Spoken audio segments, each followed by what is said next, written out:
सुगरणीच्या खोप्यामध्ये तुम्हा सगळ्यांचं स्वागत। आज आपण पाहणार आहोत धपाटे। त्याकरता आपण एक परात घेऊया। परातीमध्ये ज्वारीचे पीठ घेत आहोत। ज्वारीच्या पिठामुळे धपाटे थोडे खमंग लागतात आणि आपण जितकं ज्वारीचे पीठ घेतले त्याहून निम्म आपण गव्हाचं घेणार आहोत।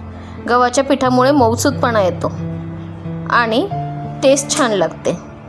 त्याचबरोबर जितकं गव्हाचं पीठ घेतले तितकंच आपण बेसन पीठ घेणार आहोत। बेसन पिठाबरोबरच आपण त्यात बारीक चिरलेले 2 कांदे,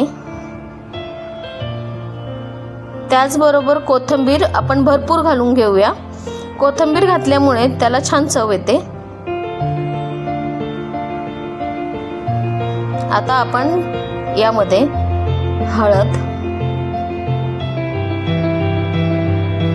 हिरव्या मिरचीचं वाटण,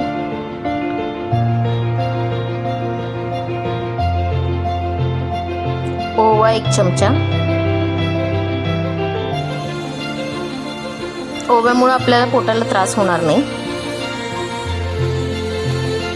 त्याचबरोबर मीठ स्वादानुसार,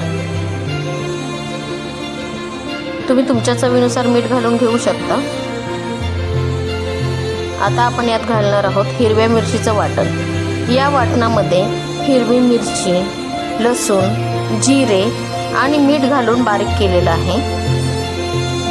आता आपण हे सगळे एकजीव करून घेऊया आणि त्यानंतर हळूहळू थोडं थोडं पाणी घालून आपण याला मळून घेणार आहोत।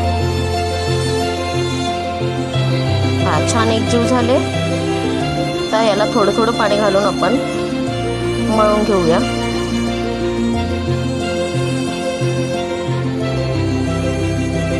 यालाच धपाट्याबरोबर थालीपीठ किंवा मग भाजणीचे थालीपीठ असंही म्हणलं जातं। भाजणीसाठी अशाच प्रकारे भाजणी काढली जाते, ज्यामध्ये धने, जिरे, बाजरी, ज्वारी, पोहे इत्यादी मिक्स केलं जातं बेसन पिठाबरोबर। आता हे चांगलं एकजीव करून मळून घेतलेलं आहे।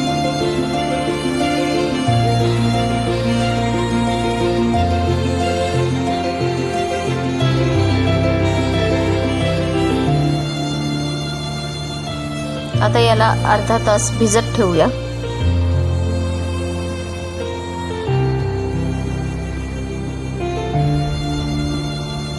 आणि पुढची तयारी करूया। त्यासाठी आता आपल्याला लागणार आहे एक रुमाल कॉटनचा, पोळपाट। पीठ अर्धा तास छान भिजलेलं आहे। तवा गरम करायला मांडूया।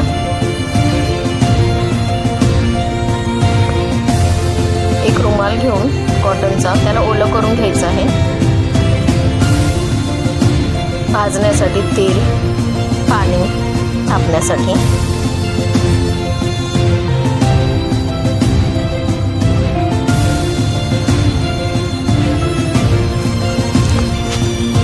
आपण जितका चपातीला घेतो गोळा त्यापेक्षा थोडासा कमी गोळा घेऊन रुमालावर आधी पाणी शिंपडून मग तो हाताने हळूहळू थापून घ्यायचा आहे। बोटाच्या साहाय्यानेच त्याला दाबायचं आहे।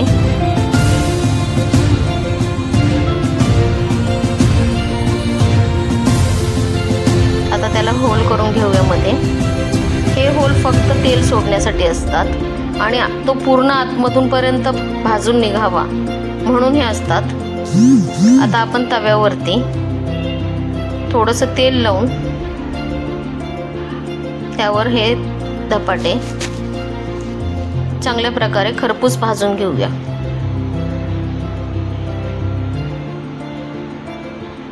रुमाल सोडवण्यासाठी हळूहळू काढावा।